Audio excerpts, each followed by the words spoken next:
This is the third experiment, that is ID3, iterative dichotomizer 3. It's also called as the decision tree problem.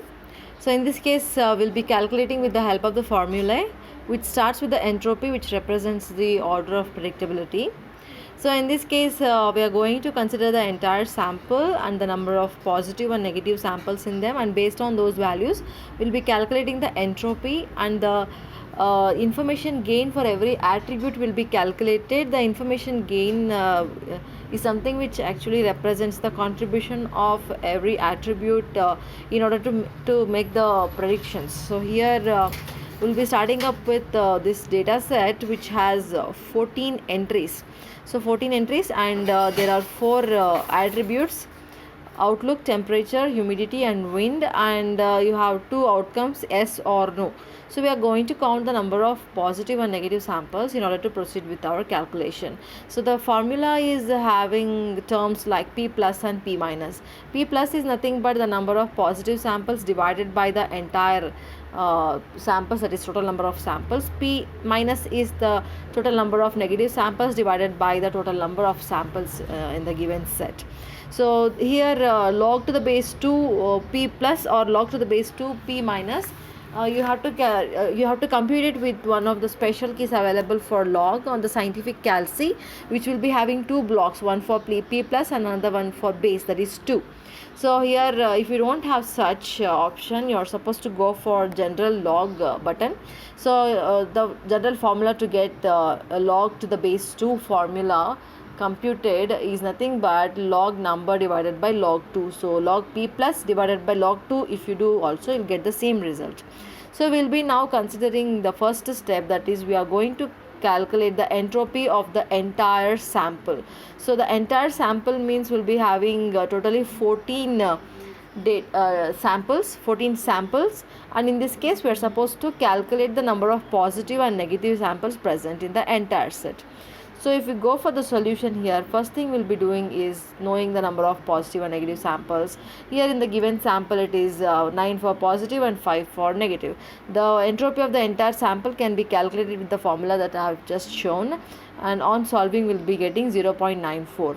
This value will be useful only at the first step.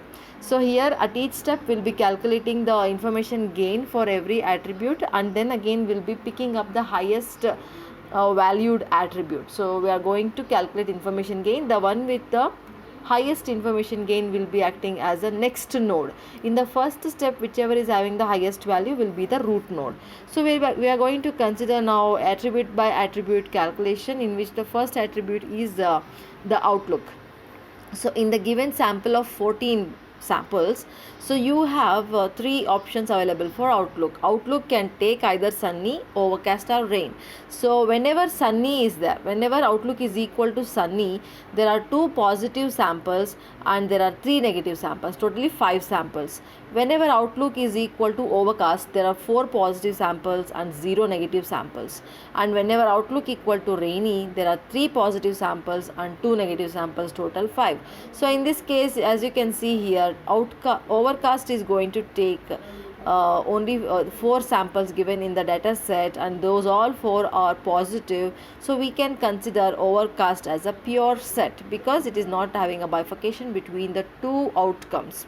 So now we are going to calculate the information gain for each attribute value that we have, that is sunny, overcast, and rain, with the help of the same entropy formula. So using the entropy formula, we will be calculating the sunny, overcast, and rain outcomes. So here in this case, the total number of samples here is 5, but 2 of them are positive and 3 of them are negative. So here among the 5 positive, that is among the 5 samples, there are 2 positives and 3 negative. We will be making use of the same formula, that is 2 by 5 and 3 by 5 terms, with the help of the entropy formula that has been given. So here on solving that, we'll be getting the value as 0.971. Here there is a thumb rule. If it is a pure set means one of the value will be 0. If it is a pure set, we can directly write its outcome as 0. So you directly can write, but you have to mention this solution in the solving procedure. So here in this case, after we are ready with all the entropy values for the attributes values, you are going to calculate the average information for the attribute, that is outlook. So for outlook's attribute values you are going to calculate, and then again for outlook, what is the average information, that will be calculated in the next procedure by making use of the calculated values. So here we are going to consider the entire data set. The entire data set is going to have 14 samples, among which 5 are having sunny value, 4 are having overcast value, and 5 are having the rain value. So here in this case we are going to have the formula, that is number of samples divided by, that is number of samples for a particular value divided by the entire number of samples multiplied by the entropy of that particular attribute value. So you are going to have a summation of that, which will give you some value, that is 0.693 in this case. So you are going to subtract that value from the entropy of the total sample, so which will be resulting into 0.247. So here after you get that, you are going to proceed to the next attribute, that is temperature and its respective attribute values, hot, mild, cool. In the same procedure we are going to calculate its average information and then information gain. At the end we'll be having 4 gain values for the 4 attributes, where you can see that outlook is having the highest value, that is 0.247. So we can consider that as the root value, and then again we are going to check whether there are any pure sets. So as you have seen in the table, overcast was a pure set. So whenever you have a pure set, you can set it as a leaf node. So if you find outlook equal to overcast, we can directly tell that the outcome is yes. Otherwise you have 2 more options, sunny and rain, but they are not pure sets, we have to further compute. So in the next step we'll be considering only the samples with the value sunny and only the samples with the value rain, but step by step. So in the next step we'll be considering the sunny as the value. For sunny you have totally 5 samples, so we'll be calculating the same procedure for another 3 attributes, that is temperature, humidity and wind. And following the same procedure we are going to obtain the information gain value. But in this case, since we have taken the sunny value, the total number will be now 5 and the entropy value will be the entropy of sunny is 0.971. So in this case you are going to make use of 5 and 0.971 as the reference. So if you follow with the solution, you will be ending up with 3 more information gain value, that is temperature, humidity and wind, in which humidity is having the highest value, so that it can be a next node in the tree.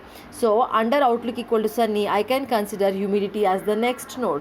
You are going to check for pure sets for humidity as well. As you can see here, whenever humidity is equal to high, we have the outcome no, and whenever it is normal, we have the outcome yes. So we'll be considering them as the leaf node. And the same procedure follows with the next case, that is rain, where we can eliminate humidity column. So temperature and wind only will be calculated, and then we are going to compare the information gain value, from which we have the wind as the maximum value. So wind will be the next node under this. So we are going to check for the pure set. So in this case, whenever wind is equal to weak, it is going to give the output as yes, and whenever it is strong, it is no. So we have a pure set again under wind, so that they can be the leaf nodes. So this is the final ID3 tree that we can obtain using the ID3 algorithm.